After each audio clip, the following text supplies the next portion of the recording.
நீட்டுக்கு ரகசியம் இருக்குன்னு சொன்னார் உதயநிதி அவர்கள். இப்ப வந்து ரகசியத்தை சொல்லு. இங்க இருக்கிற சேப்பாக்கம் திருவள்ளிக்கோடி சட்டமன்ற தொகுதிக்கிற மக்கள் கேட்கிறாங்க, உதயநிதி அவர்களே நீங்க மிகப்பெரிய ரகசியத்தை சொல்றீங்க, இங்க வந்து ரகசியத்தை சொல்லுங்க. ஒரு படத்துல தங்கமலை ரகசியம்னு ஒரு படம் இருக்கு. ராஜாவுக்கு காது பெருசா இருக்கும்.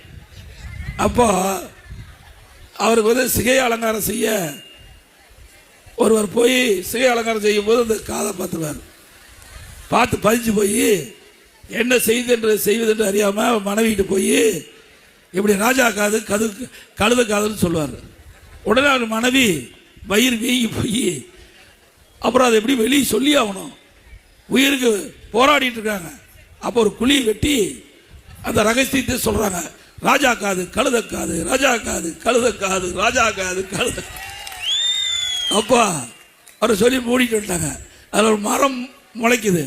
மரம் முளைச்ச பிறகு ராஜா வந்து ஒரு விழா நடத்துறாரு. அந்த விழாவுக்கு மிருதகம் பண்ணவனும் அப்படின்னு ஒரு கட்டளையிடுறாரு.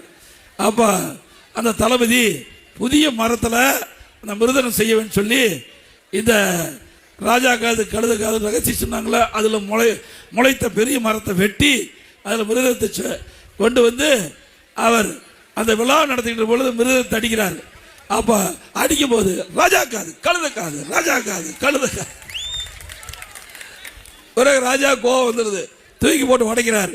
அப்படியே தெரிச்சோடி எல்லா உதிரிப்பாங்களும் அதில் இருக்கிற அந்த தவுல் இருக்கிற உதிரிப்பாங்கெல்லாம் ராஜா காது கழுத காது, ராஜா காது குதிச்சு குதிச்சு பேசுது.